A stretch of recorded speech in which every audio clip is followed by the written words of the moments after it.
Bom dia, João, tudo bem? Bom, aqui ó, minha hashtag novamente, fique em casa, ok?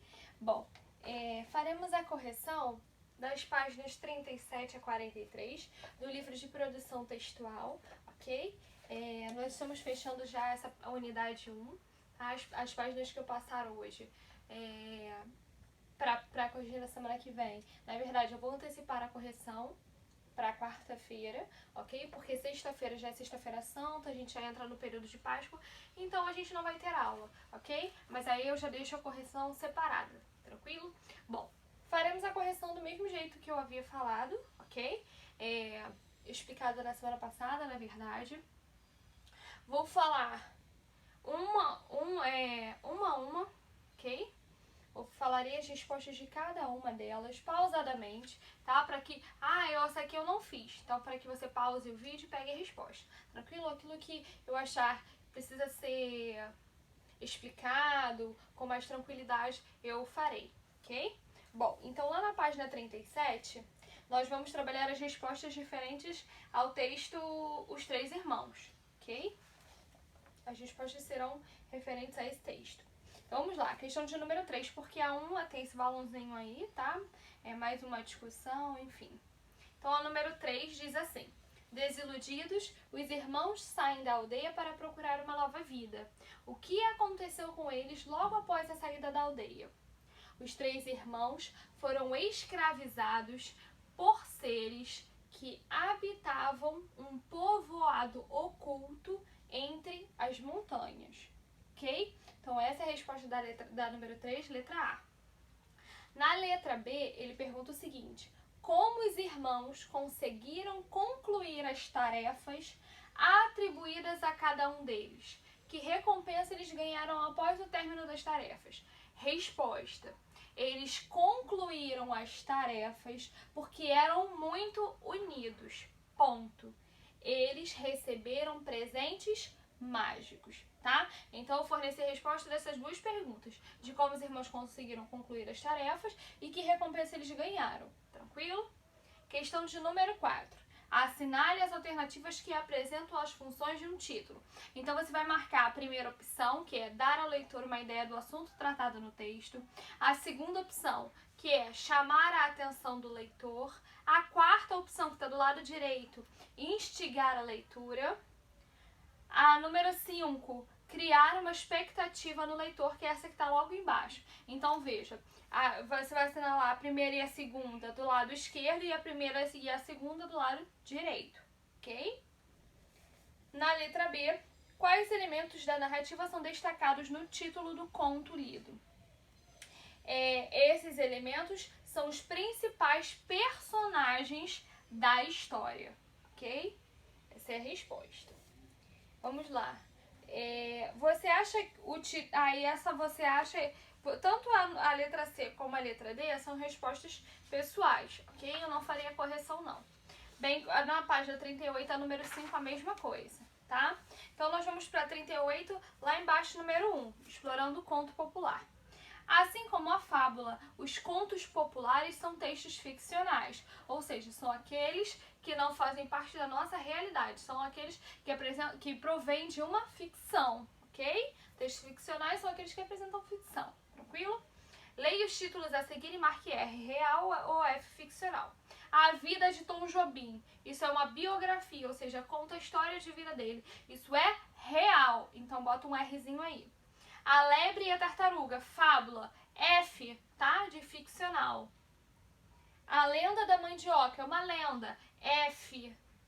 Por fim, a Moda da Culinária Gourmet, uma notícia, ela é real. Então ficou R, F, F, R, ok? Número 2. Em muitos contos populares, é comum a presença de objetos mágicos.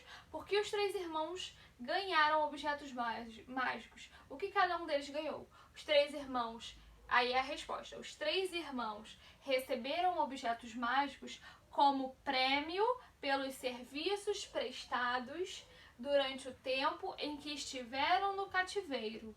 Ponto. Segunda parte da pergunta. O que cada um deles ganhou? Então vamos lá. O irmão mais velho ganhou um espelho mágico. O do meio ganhou um tapete voador.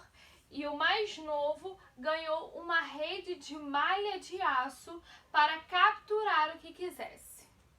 Tá? Número 2A foi respondida. Vamos para a letra B. Explique a importância desses objetos mágicos para a história. Os objetos mágicos permitiram que os 3 irmãos salvassem a princesa. Ok? Então, fechamos essa daqui. Vou colocar aqui um okzinho. Vamos para a página 39. Uma das características dos contos populares é transmitir ensinamentos ao leitor. Comente com seus colegas o que você aprendeu a ler esse conto. Isso aí é uma resposta pessoal, mas uma possível resposta seria: a importância do trabalho em grupo e da união, vírgula, da solidariedade em prol. Minha caneta aqui. Prol se escreve assim, ó. Em prol. Em favor, tá? Em favor, em prol do bem-estar de todos, vírgula, da gentileza, vírgula, da empatia. Se você quiser anotar o que é empatia, empatia é a capacidade de se colocar no lugar do outro. Okay? É a capacidade que a gente tem de saber se colocar no lugar do outro, ok? E não desejar para si a infelicidade. Aí eles colocaram, e não desejar para si a infelicidade alheia. Ou seja, para que a gente não deseje a infelicidade de outras pessoas, tá? Essa foi a resposta da questão de número 3. Então, eu só vou repetir, só pra gente recapitular. Então, a resposta ficou: a importância do trabalho em grupo e da união, vírgula, da solidariedade em prol do bem-estar de todos, vírgula, da gentileza, vírgula, da empatia, ponto. O conto popular, número 4. O conto popular apresenta personagens que ajudam a construir a narrativa. Escreva qual personagem da história corresponde às classificações do quadro. Protagonistas, os 3 irmãos, ok? Os personagens secundários são aqueles que estão dentro da narrativa, mas que não têm o mesmo grau de importância que os protagonistas possuem, tá ok? Então, os secundários: rei, princesa, habitantes que viviam entre as montanhas e o monstro disfarçado de humano, tá? Esses são os secundários. Questão de número 5, letra A. É possível identificar as características físicas dos personagens principais do conto lido? Por quê? A resposta é não. Não, vírgula, não é possível, vírgula, pois o texto não traz detalhes físicos sobre os personagens, ok? Então, não é possível. Letra B. Analise o comportamento dos 3 irmãos e circule as características psicológicas que podem ser atribuídas a eles. As características psicológicas, característica física é aquilo que a gente consegue ver, tá? Fisicamente. Psicologicamente está ligado ao comportamento das pessoas, as emoções, os sentimentos, enfim, as características de fato psicológicas, ok? Então vejam as características que podem ser atribuídas: bons, só circular, bons, determinados, espertos, corajosos, apaixonados e altruístas, ok? Essas são as características dos 3 irmãos.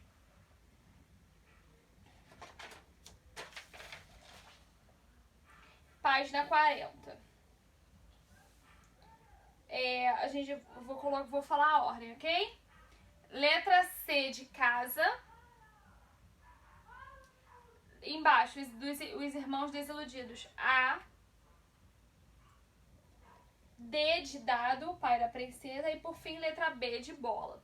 Vamos ler esse quadrinho aí em cima. Situação inicial é a situação de tranquilidade em que são apresentados os protagonistas e os fatos. Tá? Você começa a fazer toda uma apresentação da história.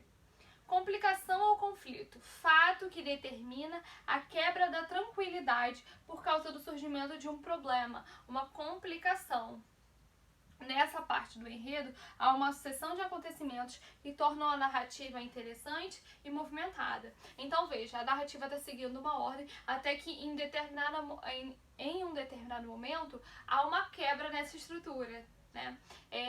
Ali as coisas começam a ficar, a gente começa a ter mais curiosidade sobre aquilo que vai acontecer. Por quê? Porque estava seguindo normalmente. Até que um momento dentro da narrativa fez com que houvesse um conflito, tá? Então, aqui, ó, quebra de tranquilidade por causa do surgimento. Acontece um determinado problema e os fatos vão girar em torno desse problema, tá? Clímax é o ponto mais alto da narrativa, né? O ponto de maior tensão dentro da narrativa, marcado por um confronto ou uma dificuldade, ok? E o desfecho é o fim da narrativa, né? É o final da narrativa. Geralmente, no desfecho, a paz e a harmonia são restabelecidas na vida do protagonista, tá? Geralmente, ou seja, não é sempre que isso acontece, tá? Então, o desfecho é justamente a maneira como a narrativa termina, né? Geralmente, vamos supor, a Branca de Neve, né? Vamos supor que seja a Branca de Neve, que aí vai ficar com o seu amado, o Shrek e a Fiona, vamos supor, no Shrek, no filme 1, eles ficam juntos, enfim, isso aí é o desfecho, tá? É o final da narrativa. Vamos lá. Os fatos de número 7. Os fatos de uma história acontecem em determinado tempo, que pode se referir à época em que ela ocorre ou à duração da história. O tempo dessa história é caracterizado como cronológico ou psicológico. Então vamos lá, vamos ler o quadrinho. Cronológico. Cronos, da ideia do tempo o quê? Do relógio mesmo, tá? É o tempo que segue a ordem linear dos fatos. É o tempo de fato, né? Quando a gente fala em cronológico, é a maneira como as coisas realmente acontecem, ok? E o psicológico é um tempo determinado pelo desejo ou imaginação do personagem.